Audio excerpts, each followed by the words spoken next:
तो भारतीय फुटबॉल में काफी कुछ चल रहा है।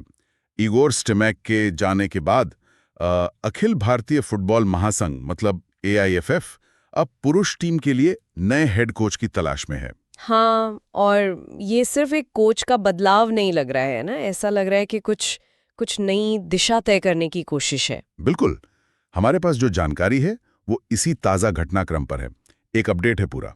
तो आज इसी को जरा खंगालते हैं, समझने की कोशिश करते हैं कि भाई ये जो नियुक्ति होने वाली है इसके मायने क्या हैं, AIFF असल में क्या चाह रहा है और आगे क्या होगा भारतीय फुटबॉल का। हाँ, स्रोत ने नाम तो नहीं बताया है अभी तक, पर इशारा यही है कि कोई अनुभवी व्यक्ति होगा, शायद कोई ऐसा जिसे भारतीय फुटबॉल की थोड़ी नब्ज पता हो। ये दिलचस्प है, देखते हैं इसमें क्या खास निकलता है। AIFF ने ये तो कहा है कि उन्हें सिर्फ आप कह लें एक टीम मैनेजर नहीं चाहिए, बल्कि कोई ऐसा जो पूरे फुटबॉल ढांचे पर काम करे। हाँ, मतलब युवा विकास की बात भी है, खेल की रणनीति सुधारने की भी, और ये अटैकिंग फुटबॉल की जो बात चल रही है। हाँ, ये सुनने में तो अच्छा लगता है, पर स्रोत के हिसाब से देखें तो इसके पीछे की असल सोच क्या लगती है? देखिए, दिलचस्प बात यही है, और स्रोत भी इसी तरफ इशारा कर रहा है कि फोकस सिर्फ सीनियर टीम के नतीजों पर नहीं है। अच्छा। हाँ, मतलब वो पूरे फुटबॉल इकोसिस्टम को सुधारने की बात कर रहे हैं, और ये इकोसिस्टम सिर्फ क्लब या लीग तक सीमित नहीं है। तो फिर इसमें क्या क्या आता है? इसमें मतलब जमीनी स्तर पर टैलेंट खोजना, कोचों को ट्रेन करना, यूथ डेवलपमेंट का पूरा नेटवर्क, ये सब।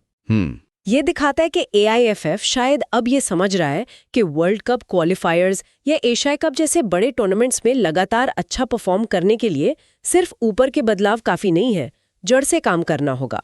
और स्रोत में एक बात और है कि नए कोच के प्रोफाइल में शायद ऐसे किसी व्यक्ति को तरजीह दी जा रही है जिसके पास जैसे मुंबई सिटी FC या बेंगलुरु FC जैसे भारतीय क्लबों को संभालने का अनुभव हो। हाँ, ये पॉइंट बहुत महत्वपूर्ण है। इसका क्या असर हो सकता है टीम पर? असर ये हो सकता है कि ऐसा कोच जो है वो भारतीय खिलाड़ियों की मानसिकता को समझता है, उनकी क्षमताएं, उनकी सीमाएं, यहाँ के हालात, इन सब से वो वाकिफ होगा। अच्छा। तो स्रोत यही बताता है कि इससे टीम की रणनीति और खेलने के तरीके में शायद ज्यादा तेजी से बदलाव आ सकता है। मतलब वो जो आक्रमण केंद्रित खेल शैली की बात हो रही है? हाँ, वो सिर्फ कहने की बात न रह जाए।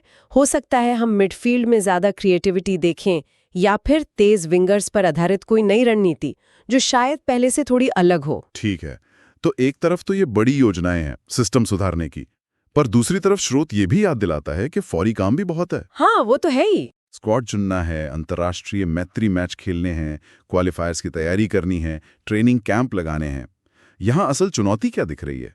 देखिए, यही सबसे बड़ा सवाल है, और स्रोत भी इसी तरफ इशारा कर रहा है कि नया कोच अपनी सोच, अपनी फिलॉसफी, अपनी रणनीति कितनी जल्दी टीम में उतार पाएगा। खासकर तब जब एशिया की टॉप टीमों में जगह बनाने का दबाव तो लगातार है ही। हाँ, वो दबाव तो कहीं नहीं जाने वाला। बिल्कुल। तो एक तरफ सिस्टम सुधारने का लंबा लक्ष्य है, दूसरी तरफ आपको तुरंत नतीजे भी देने हैं। इसमें बैलेंस बनाना ये किसी भी कोच के लिए आसान नहीं होगा। तो ये देखना होगा कि ये वाकई एक दूरगामी सोच का हिस्सा है या फिर दबाव में कहीं ये सोच पीछे न छूट जाए। सही कहा। तो कुल मिलाके हम कह सकते हैं कि भारतीय फुटबॉल एक नई रणनीतिक राह पर बढ़ने की कोशिश तो कर रहा है। हाँ, कोशिश तो है।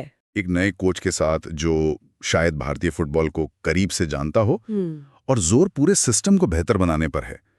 तो ये उम्मीदों और जाहिर है चुनौतियों से भरा एक अहम मोड़ है। बिल्कुल। और जाते जाते एक सवाल शायद छोड़ना चाहिए सोचने के लिए। हाँ, स्रोत भी कहीं ना कहीं इसी तरफ इशारा करता है कि मैदान की रणनीति और नतीजों से अगर हम परे देखें तो टीम, मैनेजमेंट और यहाँ तक कि हम प्रशंसकों के बीच किस तरह के गहरे सांस्कृतिक बदलाव की जरूरत होगी, ताकि भारतीय फुटबॉल अंतर्राष्ट्रीय स्तर पर सिर्फ कभी कभार नहीं बल्कि लगातार कामयाब हो सके।